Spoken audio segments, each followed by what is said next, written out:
Hola, mi nombre es Jessica Castro y en esta oportunidad traemos un tema que está basado en el libro de Samuel, Primera de Samuel, capítulo 15, se llama Camino Real versus Vereda. Lo primero que me gustaría hacer es mencionar pues la alegoría que se hace en cuanto a camino real y vereda en el mundo secular. Generalmente se dice que camino real es mejor pues no dejar el camino real por la vereda. Eso es algo muy cierto y yo voy a usar esta frase para asociar lo que es el camino real con la vereda en el mundo espiritual.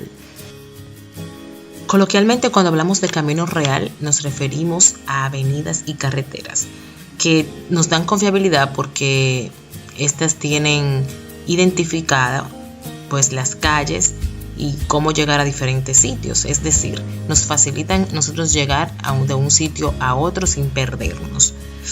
Y eso es lo bueno de lo que es el camino real. También nos da seguridad porque tienen señales de tránsito y a la vez también tiene semáforos y seguridad policial. Es decir, que nosotros estamos confiados de que no ocurrirán accidentes o se disminuirán estos y a la vez también de que llegaremos seguros a nuestras casas. Esa es la seguridad que nos dan los caminos reales. La policía también, en caso de que algo salga mal, nos puede asistir en los caminos reales. Pero hay un problema y es la larga espera. Generalmente estos caminos son muy concurridos y hay siempre tráfico, o sea, hay que esperar ya sea por los semáforos o por la alta densidad poblacional que haya en el sitio. La vereda no tiene tanto tráfico, pero nos da incertidumbre e inseguridad. Y estas dos comparaciones, tanto del camino real como de la vereda, vienen siendo lo que son los caminos de Dios y los caminos separados de Dios. Muchas veces nosotros como cristianos que somos, a pesar de ser cristianos y asistir a una iglesia, pues estamos de la mano con Dios, pero en otras ocasiones estamos separados, aunque aparentemos que estamos junto con Él. Entonces este video viene a aclarar a qué exactamente se refiere cada uno de estos caminos y cómo evitar estar en el camino que es de separación de Dios, que nos lleva al final a la perdición. Para eso vamos a usar un ejemplo bíblico de un personaje dejó el camino real para andar en veredas. Nosotros vamos a leer Primera de Samuel, capítulo 15, del 17 al 26. Sin embargo, yo les recomiendo a cada uno de ustedes que lea a partir del versículo 1, del versículo 1 al 28, pues así tienen una mejor idea de la historia completa. En este pasaje vemos la conversación de Samuel con Saúl. Samuel era el profeta que usaba a Dios para comunicarse directamente con el rey Saúl en aquel tiempo. Leemos en el nombre del Padre, del Hijo y del Espíritu Santo. Y dijo Samuel: aunque eras pequeño en tus propios ojos, ¿no has sido hecho jefe de las tribus de Israel? Y Jehová te ha ungido por rey sobre Ismael. Y Jehová te envió en misión y dijo: ve, destruye a los pecadores de Amalec y hazles guerra hasta que los acabes. ¿Por qué pues no has oído la voz de Jehová, sino que vuelto al botín has hecho lo malo ante los ojos de Jehová? Y Saúl respondió a Samuel: antes bien he obedecido la voz de Jehová, y fui a la misión que Jehová me envió, y he traído a Agag, rey de Amalec, y he destruido a los amalecitas. Entonces Saúl continúa en el versículo 21. Mas el pueblo tomó del botín ovejas y vacas, las primicias del anatema, para ofrecer sacrificios a Jehová tu Dios en Gilgal. Y Samuel dijo: se complace Jehová tanto en los holocaustos y víctimas como en que se obedezca a las palabras de Jehová. Ciertamente el obedecer es mejor que los sacrificios y el prestar atención que la grosura de los carneros. Porque como pecado de adivinación es la rebelión, y como ídolos e idolatría la obstinación. Por cuanto tú desechaste la palabra de Jehová, él también te ha desechado para que no seas rey. Entonces Saúl dijo a Samuel: yo he pecado, porque he quebrantado el mandamiento de Jehová y tus palabras, porque temía al pueblo y consentía la voz de ellos. Perdona pues ahora mi pecado, y vuelve conmigo para que adore a Jehová. Y entonces aquí vemos de que existen 3 elementos que identificamos en este pasaje bíblico. El primero son las promesas, que tienen condiciones asociadas a ellas. El segundo es la desobediencia que experimentó Saúl. Y el tercero son las consecuencias de esta desobediencia. Primero nosotros aquí vemos las promesas y condiciones. Y todos estos elementos, al igual que ocurrieron en la vida de Saúl, cuando cayó de la gracia que estaba con Dios, pues a la perdición.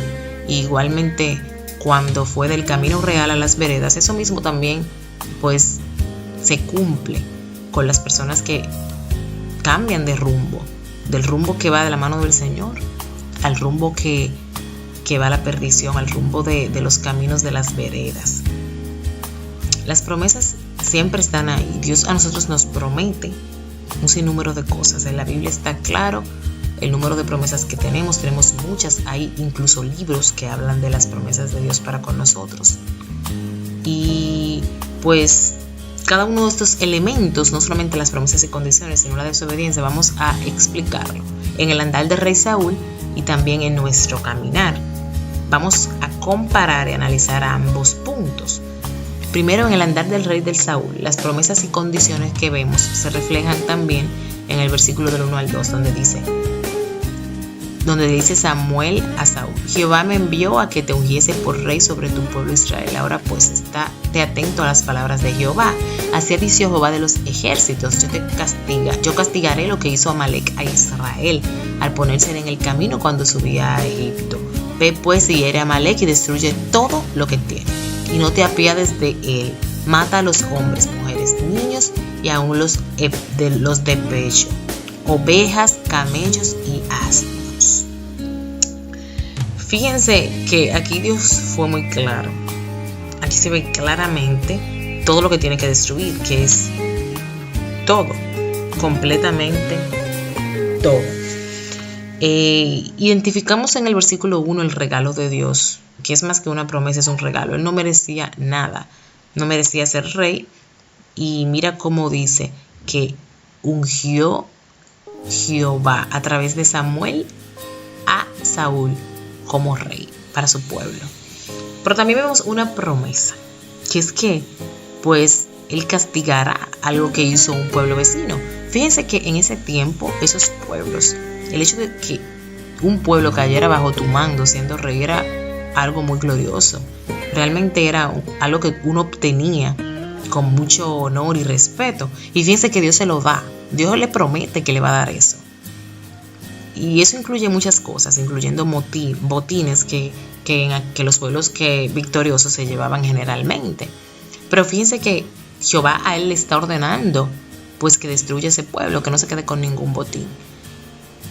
Dice que mate a hombres y mujeres y niños, que mate a todos. Y esa parte, pues nosotros consideramos que son las condiciones que le puso Dios para poder cumplir la promesa y el regalo, y para mantener el regalo que había dado a él.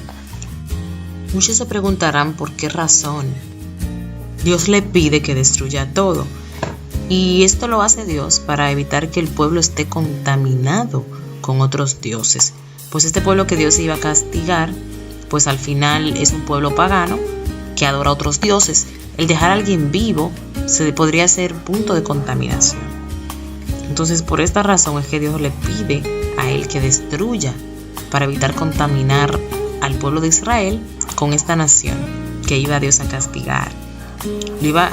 Podría ser contaminación espiritual, y era una manera de mantener puros a los habitantes de Israel con un solo Dios, que es el Dios verdadero, que es Jehová. Si nosotros asociamos esto con nuestro caminar, ¿cuáles son las promesas que Dios nos ha dado a nosotros como cristianos? Pues este video está dirigido principalmente a los creyentes. Las promesas de Dios son varias, y esas promesas se pueden ver fácilmente en la Biblia, como yo decía anteriormente. Pero hay 3 versículos que nosotros vamos a utilizar para las promesas, que es Juan 3:16, Juan 1:12 y Hechos 1:8. Sin embargo, hay uno que es el principal, que habla de todas las promesas. 1 Corintios 2, versículo 9. Dice: ¿qué cosas que ojo no vio, ni oído yo, ni han subido en el corazón del hombre, son las que Dios ha preparado para los que le aman? Miren, aquí hay promesas que no están especificadas, pero que dicen que son cosas inimaginables. ¿Y qué condición tenemos para ello? Amar a Dios, amarlo, amar a nuestro Dios. Esa es la primera condición. Sin embargo, si vemos a Juan 3:16, vemos una promesa específica. Porque de tal manera amó Dios al mundo que ha dado a su Hijo unigénito para que todo aquel que en Él cree no se pierda, mas tenga vida eterna. Aquí vemos que la vida eterna viene siendo la promesa de Dios. Viene siendo una promesa que tiene como condición creer en Él. Entonces esa es otra condición que vamos a anotar aquí, que es amarlo, creerle. En Juan 1:12 también vemos otra promesa. Y esta promesa es de que a todos aquellos que le reciban, a los que crean en su nombre, Él les ha dado potestad de ser hechos hijos de Dios. Jesús siendo Cristo, siendo el Hijo del Padre, el Hijo unigénito, pues nos da la potestad de ser hechos hijos de Dios. Eso se llama adopción. Y ese es otro de las promesas que se cumplen al nosotros pues entregarle nuestra vida a Cristo, a nosotros recibirle y a nosotros creer en Él. Entonces vamos a anotar ahí en condiciones recibirlo. Recibir a Cristo como amo y Señor, como dueño de nuestras vidas. La última promesa está en Hechos capítulo 1 versículo 8. Pero recibiréis poder cuando haya venido sobre vosotros el Espíritu Santo, y me seréis testigos en Jerusalén, en toda Judea, en Samaria y hasta lo último de la tierra. Fíjense que aquí tenemos una promesa que es de recibir el Espíritu Santo y poder a través del Espíritu Santo. Y para nosotros poder obtener este beneficio o esta promesa de Dios, solamente tenemos que serles testigos, testificar de que Cristo es real. Esto es que quien nos vea sepa que somos hijos adoptivos de Jesucristo. Nosotros vemos que en nuestro caminar todas estas condiciones pues tienen un significado si vamos a las Escrituras. Amar a Cristo, ¿qué significa? Amar a Dios. Si me amáis, guardaréis mis mandamientos, dice Jesús en Juan 14:15. Sabemos que para amar a Jesús, pues según la palabra de Dios, hay que guardar los mandamientos que Él nos dejó en el Evangelio y los mandamientos que Dios ha dejado también en el Antiguo Testamento, todos los que son a nivel moral. Pues también diremos, ¿y qué es eso de creerle? Porque muchos dicen que creen, hasta los demonios tiemblan, dice la misma Biblia. Creen en Jesús porque saben que es Cristo, el verdadero Hijo de Dios poderoso, ¿verdad? El Señor. Entonces muchas personas dicen, yo creo en Cristo, pero ¿qué es realmente creer? Si vamos a las Escrituras, vemos que dice, Jesús respondió y le dijo, si alguno me ama, guardará mi palabra y mi Padre lo amará, y vendremos a Él y haremos con Él morada. Ya eso viene siendo parte del amor. Pero escuchen en Juan 14:15, dice, en verdad os digo, el que cree en mí, las obras que yo hago, Él las hará también, y aún mayores que estas hará, porque yo voy al Padre.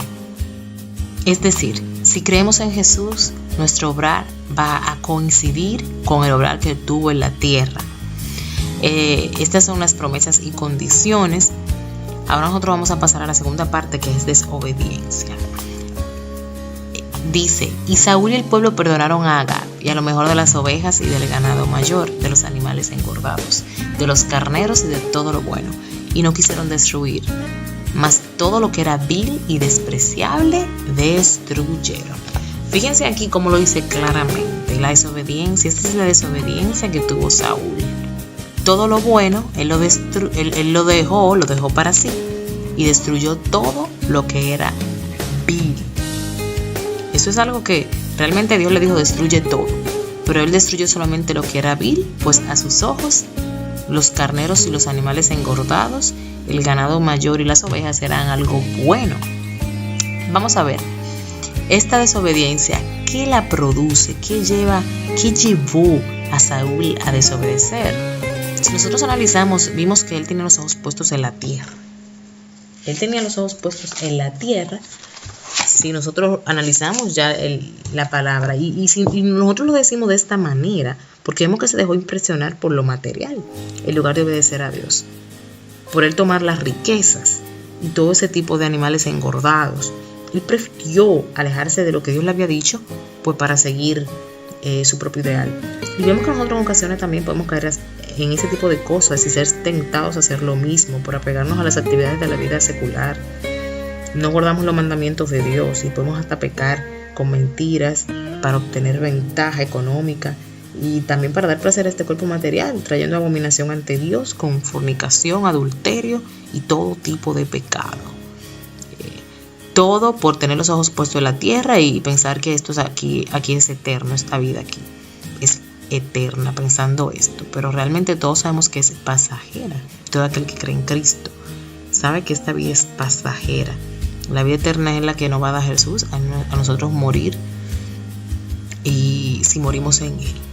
Entonces vemos también que hay otro factor, la falta de fe. ¿Y por qué? Vemos que hubo falta de fe en Jehová. ¿Por qué? Porque él no siguió su palabra, no se apegó a la palabra de Dios, sino que siguió su propia convicción. Quizá él pensó que no iba a poder obtener todo eso que obtuvo de ese pueblo de manos de Jehová. Quizá él pensó que era la oportunidad de ellos enriquecerse. Mira cuántos carneros, mira cuánto ganado gordo, mira todo esto. Entonces él lo tomó así, tomándolo para sí. Porque él pudo haber tenido fe y decir que Dios le iba a proveer. Estaban ellos falta de todo eso, Dios le podía proveer, no era necesario desobedecerle. Entonces su fe estuvo fallando ahí, estuvo fallando bastante. Así como Dios lo libraría de Amalek, también pudo haberle proveído todo lo otro. Todo lo que pidan en oración con fe lo alcanzarán. No es necesario nosotros poner los ojos en las cosas que van en contra de Dios. Entonces, a trabajar nuestra fe. Otro elemento es el temor a la gente. Nosotros vemos que si leemos el versículo 24 de ese capítulo 15 nos dice: entonces Saúl dijo a Samuel: yo he pecado, pues he quebrantado el mandamiento de Jehová y tus palabras, porque temía al pueblo y consentía la voz de ellos. Perdona pues ahora mi pecado. Fíjense que él temió al pueblo. Y quizás ustedes dicen: ay, pero ¿y qué tipo de temor es ese? ¿Es un temor de que el pueblo le podía hacer algo? No, es temor a que el pueblo dejara de honrarlo, darle la gloria y la honra. El pueblo quería riquezas, obviamente. Todas las personas que estuvieron batallando querían sus riquezas. Pero él había hablado directamente con Dios y fue Dios que lo puso a él ahí como rey. Y Dios le habló a él a través del profeta Samuel, que era el profeta de aquel tiempo. Entonces vemos que este temor era porque él no quería que dejaran de darle la gloria a él, no quería que dejaran de festejar al final de la guerra. Él quería que ellos estuvieran felices, contentos, porque eso es lo que a veces nosotros queremos. Muchas personas pecan por temor al que dirán. Muchas personas se llevan de lo que dice una persona no creyente por el temor al que dirán, porque los amigos pueden burlarse. Pero esto no tiene nada que ver. Las personas que seguimos a Dios tenemos que estar firmes. Y fíjense que otro elemento también que llevó a la desobediencia fue la rebelión y la obstinación. Y claramente lo identificó el profeta, dice: porque como pecado de adivinación es la rebelión, y como ídolos e idolatría la obstinación.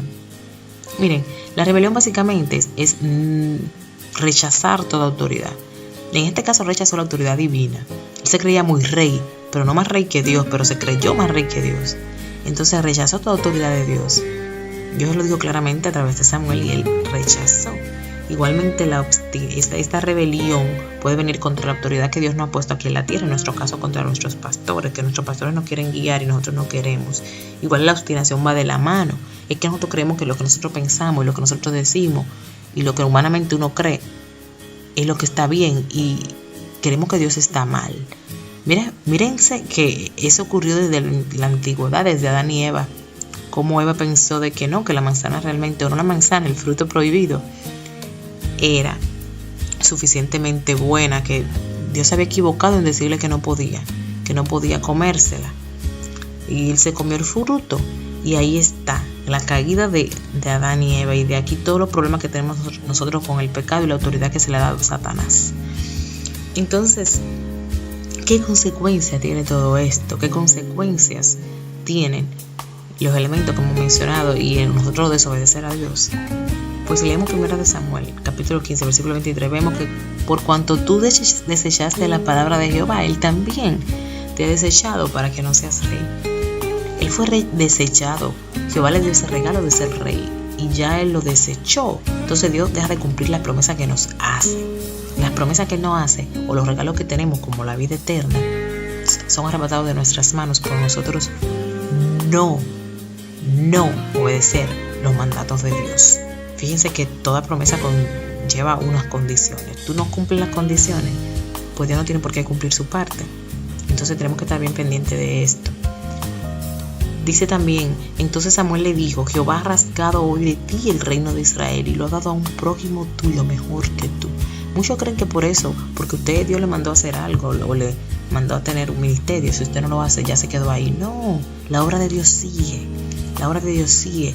Y ahí que entonces a veces nos duele humanamente porque vemos que Dios puso otra persona mejor que nosotros. Entonces tenemos que estar bien pendientes de esto y siempre obedecer a nuestro Dios, que es el que sabe lo que nos conviene y cómo nosotros podemos ser felices.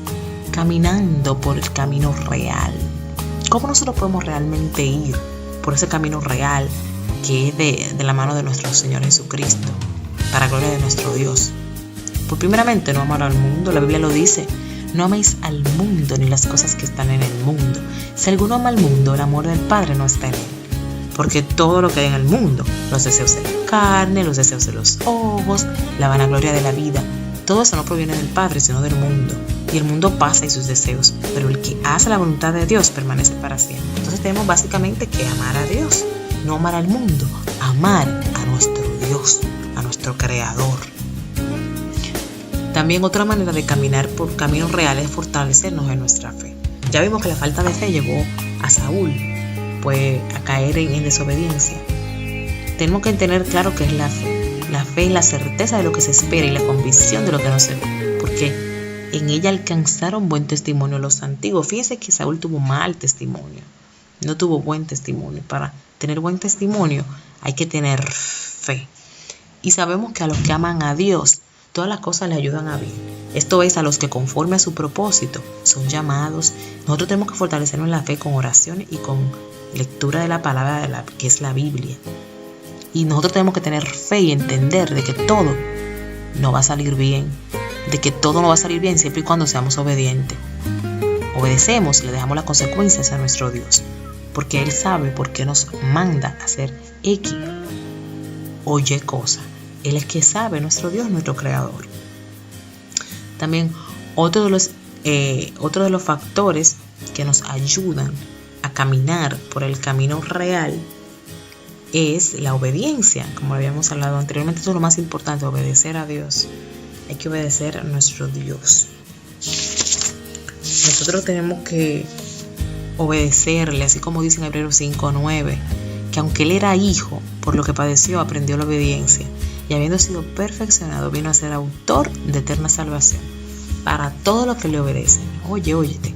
Él aquí claramente nos dice que Jesucristo fue obediente y Jesucristo es Dios encarnado. Entonces, ¿qué nos queda a nosotros? Ser muchísimo más obedientes que Él para poder obtener la eterna salvación que Él nos da. Entonces, por último, pero no menos importante, tenemos que tener intimidad con Dios. ¿Cómo tenemos intimidad con Dios? A través de nuestra comunicación con Él, que es básicamente la oración y la lectura de la palabra. Velad y orad para que no entréis en tentación. El espíritu, que la verdad está dispuesto, pero la carne es débil. Siempre orando y velando para evitar que el enemigo a nosotros nos ponga en desobediencia, nos tiente a caer en desobediencia, en orgullo.